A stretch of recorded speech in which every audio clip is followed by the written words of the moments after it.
Bonjour à tous, bienvenue sur la chaîne Mécanique Sportive, c'est Nicolas et aujourd'hui je vous présente le Airways U5. Airways, pas Airways, hein, pas comme la marque de chewing-gum.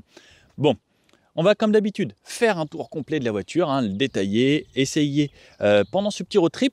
En gros, je suis parti du showroom Airways dans Paris et je vais aller jusqu'à Meaux. Là, je me suis arrêté à mi-chemin dans le 77, dans un petit village qui s'appelle Villeneuve-le-Comte, qui est très sympa. On va voir toutes les caractéristiques de la voiture, voir comment ça se comporte sur l'autoroute, voir un petit peu l'autonomie, voir si j'ai besoin de recharger ou pas, et un petit peu toutes les états de conduite, le confort, l'espace, etc.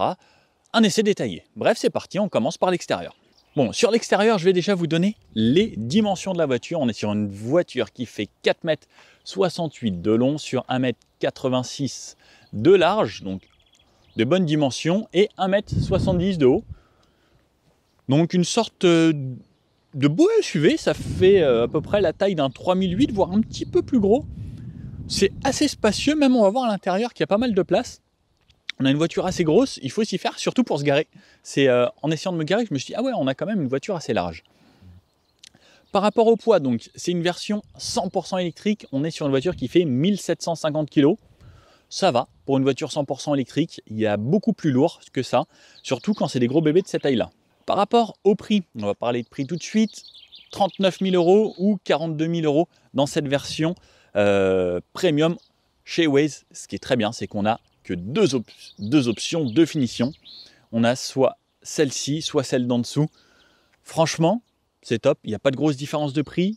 Et niveau option, il n'y a quasiment pas grand-chose. Il peut y avoir le toit Biton et même le toit panoramique, c'est compris dans la version d'après. Ça, c'est vraiment le top du top, puisque si on veut juste l'option avoir la partie haute, je crois que c'est aux environs de 800 € pour avoir l'option Black Roof. À part ça, tout est compris dedans. C'est ce que j'aime beaucoup chez toutes les marques asiatiques. Ce serait bien que les Européens s'inspirent un petit peu de ça aussi. Niveau prix, comme on l'a dit, 40 000 €, ça c'est sans les aides. Donc on enlève les 7 000 € d'aide. Je ne sais pas si vous vous rappelez, sur la chaîne, on a essayé une Renault Zoé. Vous savez, la petite voiture électrique, top pour la ville. Une autonomie qui est à peu près égale à celle-là, beaucoup plus petite, moins bien finie. Et la version que j'ai essayée, c'était une version à 38 000 €. Donc concrètement, là, pour 3 000 € de plus, vous avez ça ou une Zoé. Je vous avoue que le choix, il est vite fait pour moi. Par rapport aux batteries, on a une batterie de 63 kWh sur cette voiture qui nous annonce une autonomie de 400 km. Quand je l'ai pris ce matin, il m'a affiché 99%, 399 km. Pas mal. Par rapport à la recharge, donc pour recharger cette voiture, je vous montre devant comment ça se passe. Donc devant, oui, c'est ici qu'on recharge. Hop, on ouvre et on a la prise ici. Donc on a deux prises, soit la normale pour les recharges classiques en 6,6 kW ou la recharge combo pour pouvoir aller là avec une recharge beaucoup plus vite. Hop, donc c'est sympa, c'est à l'avant. Et ce qui est bien avec cette voiture, c'est qu'on a ici un capot qui s'ouvre. Alors, est-ce qu'il s'ouvre? Non, il ne s'ouvre pas de cette façon sur la clé. Donc je viens ici, j'ouvre à cet endroit-là. Et ce qui est top, c'est que eux, ils y ont pensé. Alors j'aurais bien aimé peut-être quelque chose de plus pratique pour l'ouverture ici, parce que ça s'ouvre vraiment comme un capot. Mais il y a de la place pour mettre les câbles. Ça c'est top, parce que quand on a le coffre rempli de choses, qu'on part en vacances ou autre, le fait d'avoir les câbles ici, c'est parfait. Et là, alors je ne dirais pas qu'on a énormément de place, mais est-ce que je peux rentrer? J'aime bien rentrer un petit peu partout. Hop, regardez, bon, il n'y a pas énormément de place, mais de quoi ranger les câbles, c'est franchement top. Un capot ici, franchement qui a l'air plutôt léger, ça c'est top. Hop, qui se referme de cette façon. Donc, au niveau des recharges, on aura en 35 minutes de quoi recharger de 20% à 80%. Sinon, à la maison ou sur les autres bornes, ça prendra plusieurs heures. Mais en tout cas, c'est top d'avoir les recharges rapides ici. Et sur la recharge rapide, on peut recharger jusqu'à 90 kW. Le moteur, donc moteur là-dessus, on a un moteur équivalent à 204 chevaux, soit 150 kW. Sur l'avant, une voiture très simple, des lignes qui partent d'ici, hop, deux lignes ici, une autre ici. Aujourd'hui, on a un couleur aubergine, on aura quelques choix sur les couleurs, blanc, bleu, aubergine. Il y a un bleu très joli qui va avec cette voiture, ce que j'adore. On en voit beaucoup sur un modèle de présentation. quelque chose de simple, assez aéro. Donc pareil ici, pas de grille ou quoi que ce soit, puisque une voiture électrique, ça se veut très aérodynamique pour pouvoir justement résister le moins à l'air. Donc hop, l'air s'écoule vraiment partout. Petite caméra ici qui fait partie du pack 360. Le logo ici est Waze. Alors c'est marrant, ça me fait penser un petit peu au chiffre 5 sur un dé. Sauf que donc là, ces deux parties sont collées ici. La plaque en dessous, quand même un petit radiateur pour pouvoir refroidir les batteries. Les radars de parking qu'on a ici. Donc toute cette partie peinte, cette partie ici donc qui s'ouvre pour donner accès à la trappe. De ce côté-là, la même chose, mais ici c'est plein. On a une sorte de petite entrée d'air ici qui laisse passer l'air, pareil de ce côté, qui vient s'écouler après dans les arches de roue, pareil toujours pour de l'aérodynamique. Ensuite sur le bas, on a une lame ici donc, qui est peinte, qui est jolie, et comme vous pouvez voir, c'est assez haut, on pourra passer les dodanes et monter des trottoirs sans souci. Les feux, on a bien sûr des feux full LED ici, qui sont plutôt jolis, je trouve ça agréable. Un petit travail qui est effectué dessus, assez sympa. Et on a un avant qui est quand même assez massif. Hein. Quand je me mets à côté, j'ai l'impression de paraître tout petit comparé à cette voiture. Vous avez vu? Elle est quand même assez imposante. Hein. Alors, sur le côté, donc comme je disais, une voiture 1,70 m de haut sur 4,68 m de long. On a une voiture simple, plutôt sage, qui se fond un petit peu dans le paysage automobile. C'est pas excessivement waouh, c'est pas trop discret. Ils ont fait quelque chose de simple. On a des grandes jantes ici en 19 pouces avec des pneus avec des flancs assez hauts. Ça reste plutôt confortable, même si la suspension, on verra pendant l'essai, elle est assez raide sur certains chocs. Des rétros avec le répétiteur de clignotant en LED également ici. On a, comme sur tout ce qui se fait maintenant, tout ce qui est type SUV, du plastique tout autour ici, avec le bas ici, plastique, ça aussi, mais là, ici, c'est peint, c'est plutôt joli. Les poignées qui se rangent dans la voiture, hop, de cette façon, quand on ferme, et lorsqu'on arrive, on a les poignées qui s'ouvrent. Ça, c'est pareil, ça joue aussi sur l'aérodynamique et ça donne un petit côté très sympa, parce qu'on trouve ça souvent sur les voitures très premium. On a des portes assez grandes, même à l'arrière, la porte est quand même énorme. Pas grand chose à lui dire, les barres de toit ici en alu, plutôt sympa. Sur le côté, voilà, rien d'exceptionnel, plutôt discret. La grande fenêtre ici qui vient se fondre là, on n'a pas de chrome ou quoi que ce soit, donc là, entourage en noir. C'est dans l'air du temps. Je vous montre le 3/4 arrière pour vous montrer cette grande ligne qui part d'ici et qui fait le tour jusqu'à l'avant. Donc on voit vraiment sur le côté, donc on ne la voyait pas si on n'était que sur le côté, mais là, ça donne vraiment un air très sympa. Alors je vais essayer de vous allumer les feux pour vous montrer à quoi ça ressemble aussi de nuit. Et donc, feu allumé, on a bien le bandeau lumineux qui fait tout le long de la voiture. Ça aussi, ça ajoute ce petit côté très sympa comme on trouve sur les voitures premium de nos jours. Des feux full LED, ça c'est top. Sur une voiture à ce prix-là, c'est quand même le minimum, mais il y a certaines marques qui ne le font pas. Sur l'arrière, un béquet ici, un petit peu aérodynamique qui laisse passer de l'air à cet endroit-là. Une caméra en hauteur à cet endroit-là. Une autre ici pour le pack 360, donc on a deux caméras sur l'arrière. Plutôt sympa ça. L'essuie-glace, très important pour moi. La marque est Waze, le modèle U5, donc affiché tout en bas. Réflecteur ici avec des feux. Ah, ici, il y a l'air d'y avoir des ampoules. Les radars de parking. Un pare-choc qui est assez haut, pas de pot d'échappement, donc comme c'est une voiture full électrique, en plastique qui est peint. Franchement, sur l'extérieur, le design et les finitions, pour moi, sont franchement vraiment corrects. Je trouve ça plutôt bien. Et il y a des petits éléments qui sont assez sympas. Pour le coffre, j'ai le haillon électrique. Dans le coffre, on a un volume de 432 litres qui pourrait aller jusqu'à 1555 litres. Donc, hop, regardez, je m'installe dedans sans souci. Donc 432 litres, c'est assez spacieux. J'ai des rangements sur les côtés, derrière les arches de roue. Donc là, par exemple, ici, il peut y avoir le triangle qui est fixé. Là, je peux remettre encore pas mal de choses. Par exemple, ce petit sac que tout le monde connaît bien, il rentre sans souci de chaque côté. En dessous, j'ai encore du rangement pour, par exemple, mes câbles de recharge, plus le gilet jaune ou autre. Ça, c'est plutôt pas mal. Hop. Et quand je rabats les banquettes, donc je rabats juste en tirant dessus, 2 tiers, 1 tiers, hop, hop, Ça me donne un plancher quasiment plat. Et moi qui fais 1,80 m, je rentre sans redépasser ici. Ça veut dire qu'on pourra mettre 1,80 m de chargement en longueur, donc dans ces 1550 litres. Donc il est plutôt pratique ce Airways. Alors, à l'arrière, waouh, déjà ça s'ouvre super grand. Je vois tout de suite, je tombe sur 2 rangements. Oh là, et je rentre comme dans une voiture de ministre. L'espace qu'il y a là, vous avez vu? Regardez là, on pourrait même mettre quelqu'un ici. C'est ultra spacieux. Vous avez vu? Oh, je m'attendais pas à ça. J'avais même pas découvert l'arrière encore jusqu'à maintenant. Franchement, je le fais en live. Hein. Je suis ultra surpris à quel point c'est spacieux, c'est grand. Le sol est totalement plat ici. Je peux marcher, j'ai rien qui gêne mes pieds. Les sièges sont franchement confortables. Donc tout en cuir ici. Et ben franchement, belle surprise. J'ai le toit panoramique. Ça m'amène de la lumière. Le haut ici, ben, c'est couleur un peu crème. J'ai des lampes LED ici, tactiles. À poignée. Et ben franchement, très très bonne surprise. Je m'attendais pas du tout à ça. L'accoudoir en cuir ici. J'ai un accoudoir ici en cuir également. Porte-gobelet. Et ben franchement, je suis mieux à l'arrière qu'à l'avant quasiment. Parce que je peux tendre les jambes. En dessous, j'ai de la place sous les sièges. Franchement, waouh.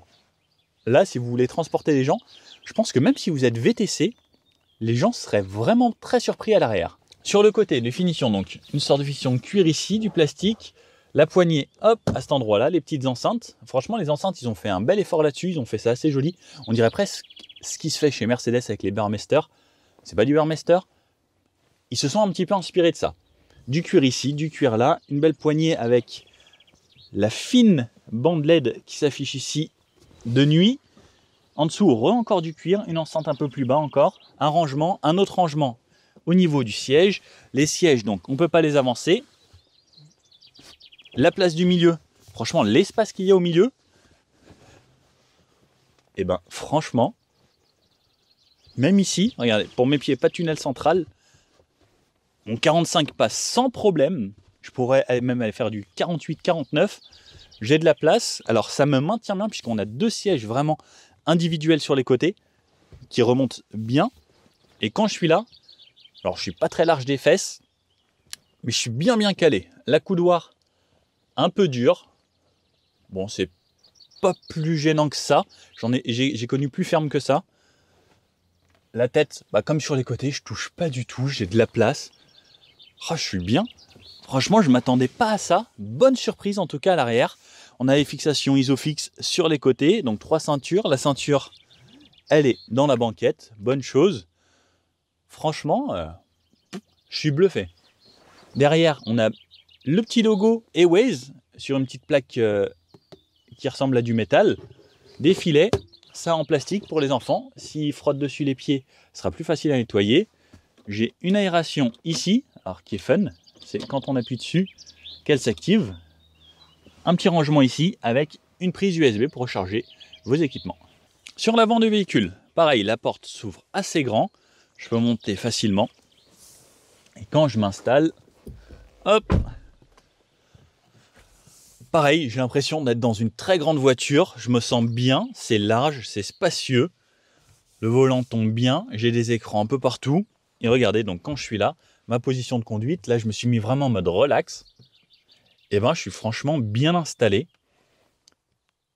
J'ai une bonne position de conduite, je suis un peu haut. Les pédales, ça va, elles me tombent bien sous le pied. Voilà, bon, l'idéal c'est d'ici, je vous montre côté point de vue conducteur et je vous montre à quoi ça ressemble vraiment. Donc, point de vue conducteur, ça donne ça. Je tombe sur ce volant, donc qui est assez marrant. Comme vous voyez, il n'est pas rond du tout, donc on a des gros méplats. Il est assez grand sur l'arrondi, ça aurait fait vraiment un grand volant rond. Plutôt agréable, donc double méplat. Le logo Airways ici. Sur la gauche, donc on a franchement quelque chose de très simple, très épuré dans cette voiture. Ça fait vraiment très moderne. Sur la gauche, ça c'est pour tout ce qui est réglage du régulateur de vitesse et la conduite autonome de niveau 2. Donc raise, c'est pour se remettre quand on a mis. Set, c'est pour régler la vitesse. Ça, c'est pour régler la distance avec le véhicule qui nous précède. Ça, c'est les modes limiteur, régulateur ou conduite avec maintien dans la file. Ça, c'est pour annuler. Et sur la droite, vous avez les modes de conduite plus le changement des écrans. Pour démarrer cette voiture, ce qui est assez marrant, c'est vous rentrez dans la voiture, vous approchez, vous touchez jamais à la clé, il n'y a pas de bouton pour démarrer. Vous appuyez juste sur le frein. Regardez, hop. Ça me fait une petite animation là-bas. Et c'est tout. Là, la voiture est démarrée. Donc, le tableau de bord ressemble à ça une fois la voiture démarrée. On a des infos sur le côté ici. Pour ça, on reste appuyé sur le bouton de gauche. Et ensuite, on peut faire défiler les informations. Donc ça, c'est par exemple l'average à 21 kWh de moyenne. Ensuite, au milieu, ça c'est notre écran qui va nous donner les informations sur la vitesse et autres. Et là, pareil, je peux le changer. J'ai soit ce compteur-là, soit ce compteur-là, soit celui-ci. Et ce qui est top, c'est que c'est très rapide et on le change avec ça. Donc hop, regardez, c'est ultra vif. À droite, j'ai les infos de la radio. Je peux choisir mes modes également. J'ai sport, normal ou éco qui s'affiche en tout petit ici. Ça ne me change rien à l'affichage. Le volume et la commande vocale. Pour avoir la commande vocale, il faut absolument connecter son téléphone. Et ensuite, j'ai ici cet écran qui va me permettre de tout contrôler dans la voiture. Donc j'ai les contrôles du véhicule ici par exemple, avec par exemple des contrôles rapides. Là, j'ai, regardez, le toit panoramique ici, les fenêtres, pour pouvoir l'ouvrir ou fermer. Donc par exemple, là j'ai le pare-soleil, là j'ai le toit ouvrant. Si je veux fermer, hop, c'est vraiment qu'en mode tactile ici. Pour le toit ouvrant, ce sera forcément là. Regardez ici, il n'y a pas du tout de commande de toit ouvrant. Je peux faire ça. Donc à cet endroit-là, j'ai mes raccourcis. Ensuite, ça c'est pour ouvrir le toit, vraiment la partie vitrée. J'ai des raccourcis pour les portes et fenêtres, savoir ce que je veux faire quand je ferme le véhicule, l'éclairage, la luminosité d'ambiance, etc., les feux, tout ce que vous allez voir sur l'éclairage. Sécurité et confort, ça va être vos modes de conduite, niveau de récupération d'énergie. Là, vous allez avoir les réglages de la voiture quand elle conduit et ses aides à la conduite. Pareil, conduite assistée à cet endroit-là, maintien dans la voie, alerte de collision, freinage d'urgence. Là, vous pouvez avoir vraiment toutes vos options à cet endroit-là que vous pourrez paramétrer. Pour la clim, comme vous pouvez voir, on a des températures ici. Soit je peux régler en auto ici, soit je peux régler ici, sur cette partie ici, qui sera tactile également. Et ce qui est très marrant, j'avais jamais vu ça avant. Regardez à quel point c'est cool. Juste en dessous de la clim, j'ai un rangement avec une prise 12 volts et le câble USB que je connecte ici. Une petite carte que je peux ranger ici de recharge par exemple. Et ça, donc c'est tactile. J'ai mes sièges chauffants ici, sur 3 positions. Pareil pour le passager. Je peux allumer la clim d'ici de cette façon. Et ensuite, ça s'affichera en bleu lorsque c'est allumé. Je peux sélectionner ce que je veux, où je veux être aéré et régler la température à cet endroit-là. Je peux la couper également ici, le dégivrage. Là, on a des raccourcis rapides. Ça, c'est top. Donc cet écran, sinon, on a vraiment tout dessus. Je peux déconnecter avec un raccourci rapide ici, l'ESP, et ensuite, un écran d'accueil. On a l'Apple CarPlay, pas d'Android Auto, ça c'est très embêtant, mais on a le Easy Connection pour pouvoir connecter son téléphone Android. Mais sinon, c'est que l'Apple CarPlay.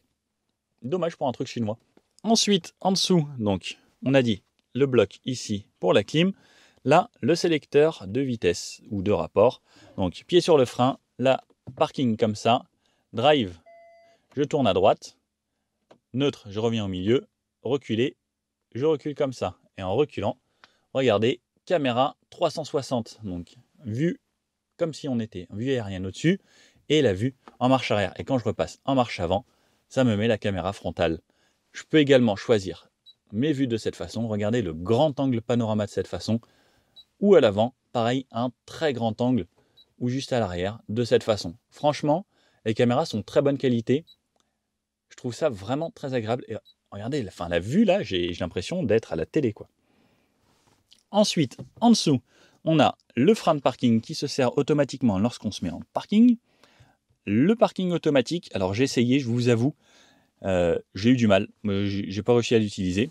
et le auto hold. Le auto hold, ça sert à, lorsqu'on arrive à un feu, on appuie sur le frein. Dès que la voiture est à l'arrêt, la voiture reste stationnée. Et tant que vous ne réaccélérez pas, ça ne bougera pas. 2 porte-gobelets, sympa. Franchement, le design est agréable. Hein. Comme vous voyez, c'est vraiment épuré. C'est vraiment classe et design. Ici, un accoudoir central avec un rangement. Pas de prise ou quoi à l'intérieur. Le siège. Regardez l'appui-tête, la modernité de cet appui-tête. Le design, il y a vraiment eu un gros travail de fait là-dessus. J'adore. C'est juste parce que ça change, j'adore. Des sièges en cuir, donc comme je disais, chauffants, avec des petites perforations, des petites surpiqûres. Le détail est bien. Le cuir est doux, c'est agréable. Voilà à quoi ressemble la porte dans son ensemble. Et un tableau de bord, comme on voit donc ici avec une sorte de texture finition un petit peu alu, mais c'est pas de l'alu.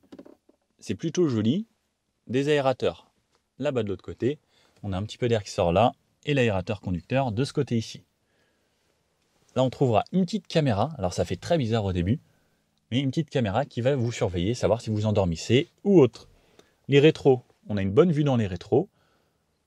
Ensuite, sur la porte ici, de ce côté-là, ma poignée, le verrouillage du véhicule, le réglage des rétroviseurs, les petites enceintes ici, une partie cuir avec le réglage des fenêtres, la poignée, donc qui s'allume pareil, fin bandeau de LED à l'intérieur, du cuir, définition pas trop mal, et du plastique plus dur en bas, avec pareil des rangements à cet endroit-là. Le pédalier ressemble à ça. On a de la place, un très grand repose-pied, ça c'est vraiment l'idéal.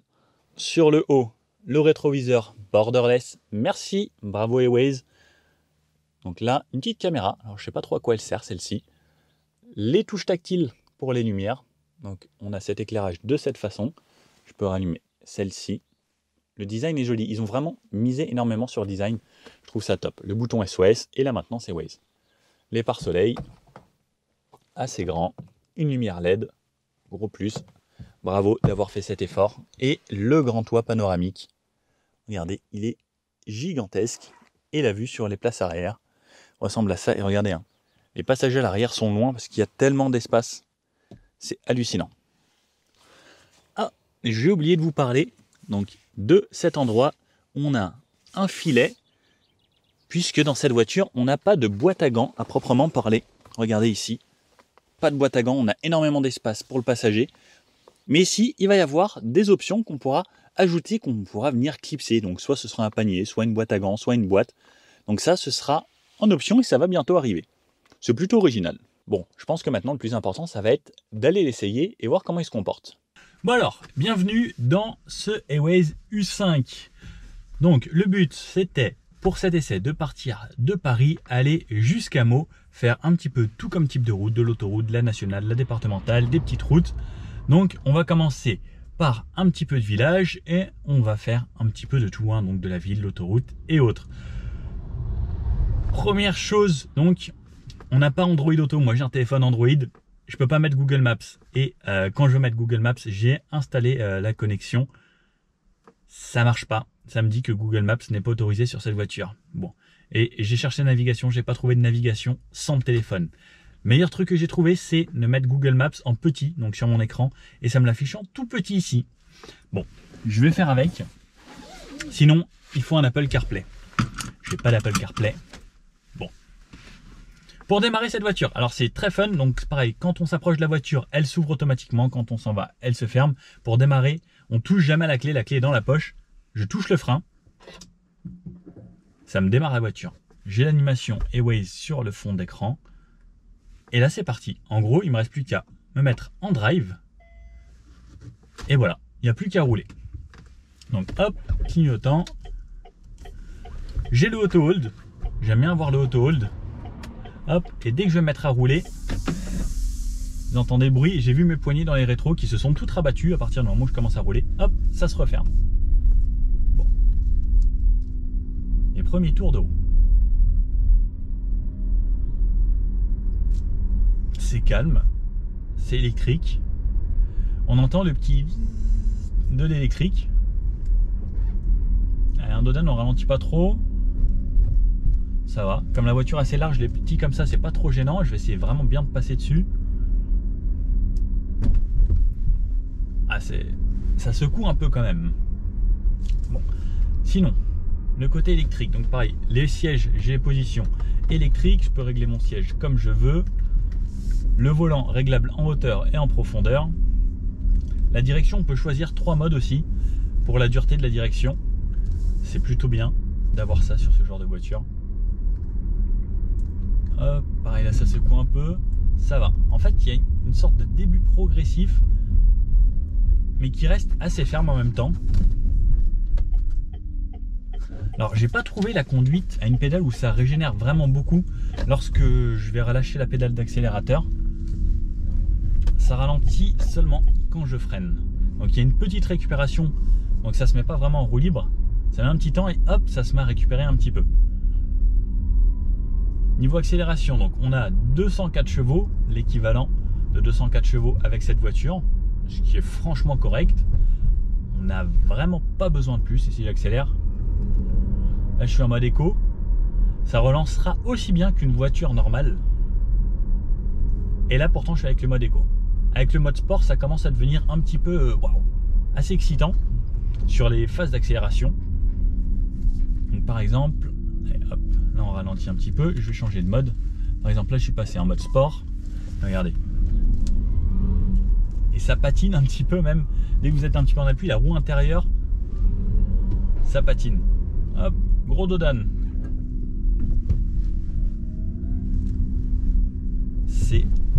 Ouais, ça reste ferme.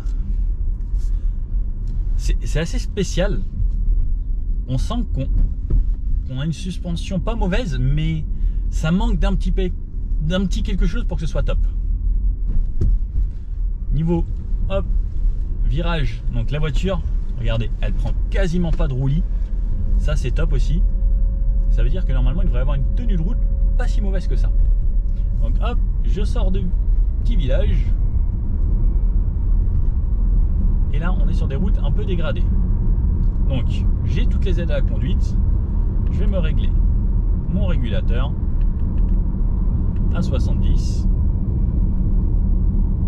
Et franchement là 70 sur un vieux goudron comme ça, eh ben, c'est pas mauvais hein.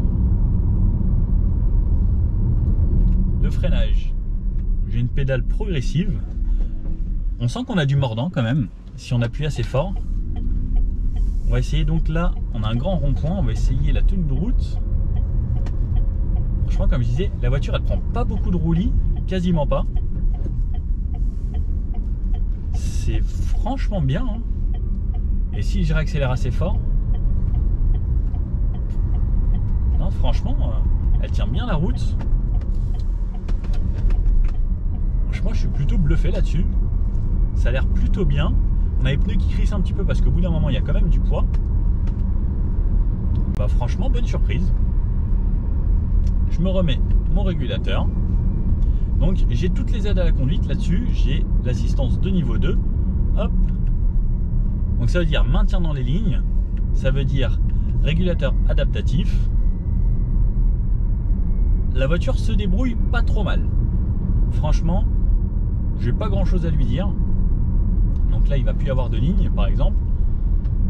Seule chose qu'elle m'a fait, c'est ça me dit e-drive dégradé et obstacle détecté devant.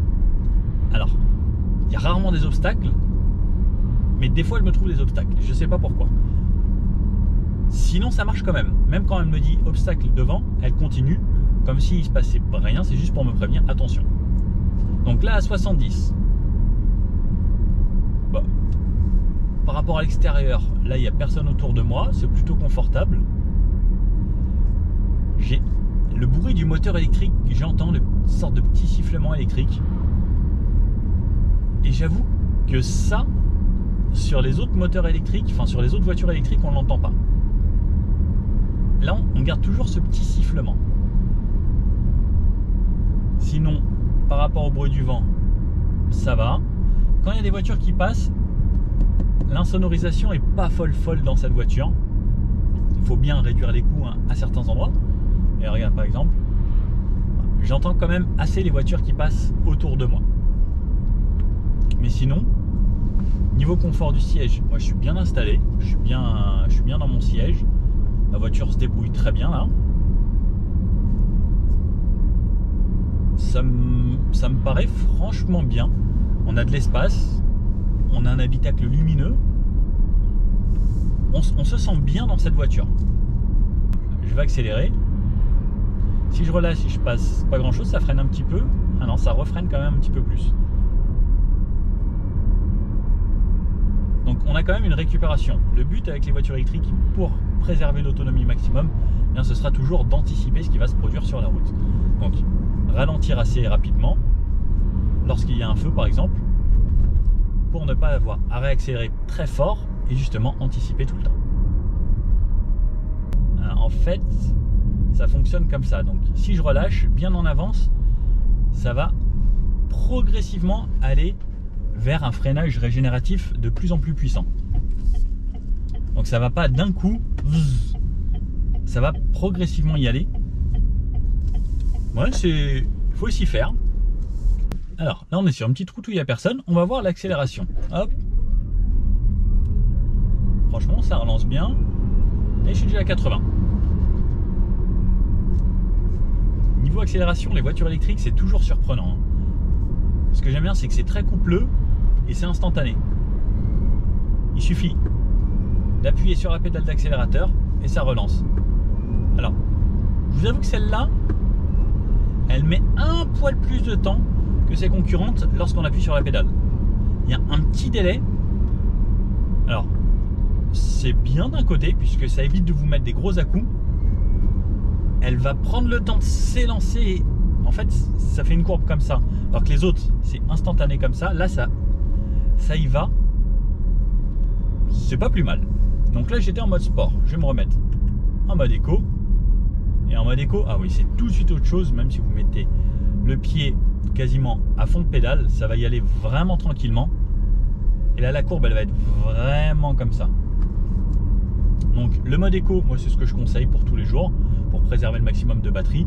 Si vous faites que de la ville, vous pouvez mettre le mode sport, le mode normal. Il n'y a pas de souci, puisque en ville, ça consomme pas tant que ça. Le rayon de braquage, et ben franchement c'est pas si mal que ça hein, pour un véhicule de cette taille là. Le 3008 lui, c'est lui la référence en rayon de braquage. Franchement on n'est pas si loin que ça hein. Et la direction comme je disais qui est super agréable. Franchement même pour la ville c'est top. Et le fait d'avoir le grand mets-plein en haut et en bas, pour mettre ses mains par exemple là en bas, c'est vraiment pas mal. Ou en haut, on a franchement une grande partie avec le mets-plat. Je trouve ça bien. Le bruit du clignotant, je sais pas si vous entendez bien, on dirait un peu une vieille horloge. C'est assez marrant. Et pour se garer, lorsque je veux me garer, j'aurai aussi les caméras à 360 degrés. Donc hop, par exemple, si je veux aller là, bon, je vous le montre ici.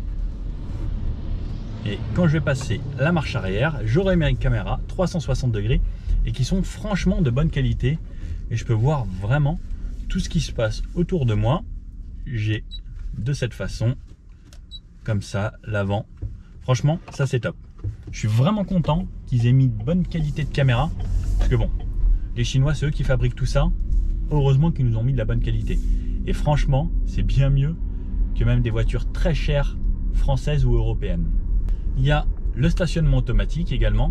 Alors je vous avoue, je n'ai pas compris comment ça marchait. Il me dit de tirer dessus et de rester appuyé dessus. Et quand je reste appuyé dessus, ça me le désactive. Donc franchement, j'ai du mal à comprendre comment il fonctionne.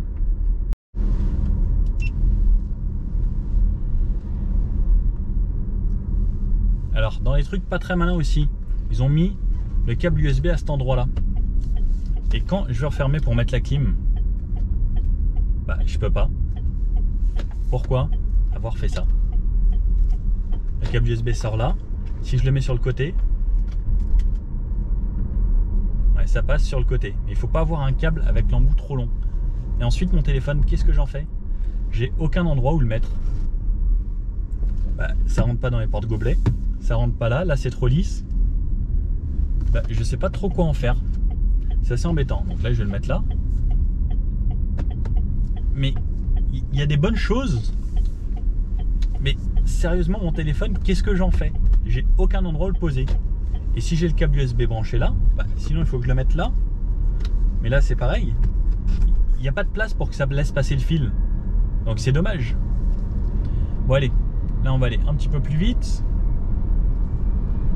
90. Donc ça il va franchement sans souci, hein. L'électrique, ça relance toujours très bien. On a une météo assez spéciale là, je sens on va peut-être se prendre la pluie. Bien, allez, 110, allez, pleine accélération. Waouh, ça accélère fort, je rattrape très vite les autres. Allez hop. Vous entendez, on entend vraiment beaucoup les bruits extérieurs par contre. 110. Hop, je me set à 110. Là, j'ai toutes mes aides à la conduite. Là, c'est top, je suis content, c'est royal. J'ai plus rien à faire, j'ai juste les mains à laisser sur le volant. Et la voiture me conduit. Alors, tous ces ting-ting, malheureusement, je sais pas pourquoi, elle m'affiche des défauts, mais elle continue à rouler sans souci. Elle me dit qu'il faut que je reprenne la main et autres, qu'il y a un obstacle devant, que le e-drive est dégradé. Désolé Waze, mais bon. Bon alors, je vous fais un point de vue conducteur. Donc là, on est sur la 4, 90 km/h, c'est censé être la bonne vitesse. Allez, je vais doubler, hop. Alors quand j'accélère, ça accélère franchement bien. Donc là en plus je suis en mode sport. Les reprises de l'électrique c'est toujours assez impressionnant puisque c'est toujours instantané. Bon là je me suis mis toutes mes aides à la conduite, donc avec l'assistance de niveau 2. Concrètement moi je n'ai plus rien à faire, je me laisse conduire, je peux lâcher les mains, lâcher les pieds, régulateur adaptatif, maintien au centre de la voie. Ça se passe plutôt bien. De nuit on a juste des petits éclairages un petit peu sur les côtés, donc ici une très bonne fine LED. Bon alors, en ayant fait Paris 11, Meaux en Marais-le-Temps par un petit village dans le 77, il me reste 80% d'autonomie. Pas mal. En ayant fait de la ville, l'autoroute, quelques 0 à 100, quelques tests d'accélération, 20% d'autonomie pour aller jusqu'à Meaux, du centre de Paris. Je trouve ça quand même plutôt convenable. Donc ça me dit que j'ai une moyenne de 20 kWh au 100 km. C'est pas déconnant.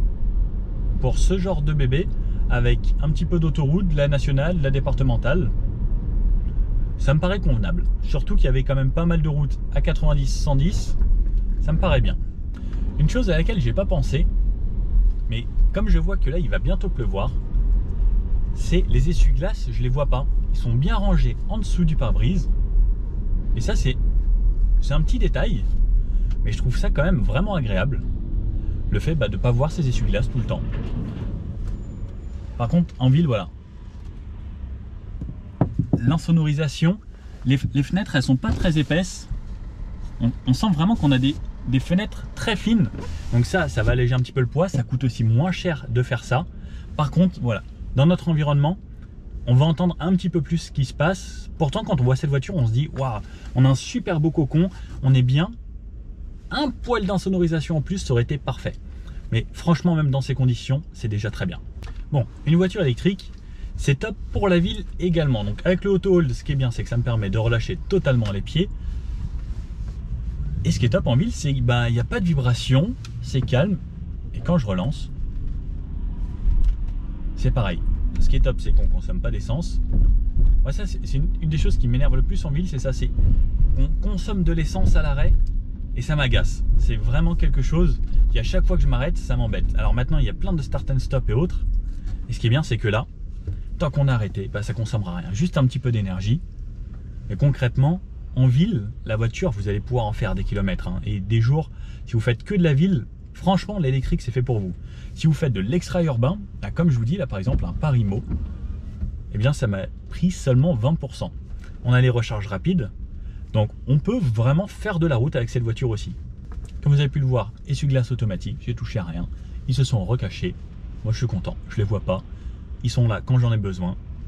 C'est juste parfait.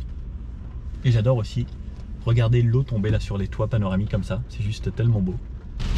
Bon, je voulais vous faire un petit débrief fin de vidéo à Meaux. On va essayer de se trouver un autre endroit sur la route pour faire ça sur le retour. Alors, même là, sous la pluie, les lignes ne sont pas forcément faciles à voir. Eh bien, la voiture, avec le pilote assist, tient franchement bien le cap. Elle reste entre les lignes. Même moi, hein, je suis là, des fois, j'hésite un petit peu. Et elle se débrouille très très bien. Franchement, chapeau.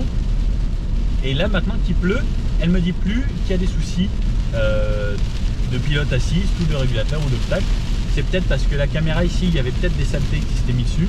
Avec la pluie, ça a nettoyé. Et là, franchement, regardez, elle se débrouille toute seule. Enfin, je touche à rien et franchement, je suis bluffé. Mais bien joué.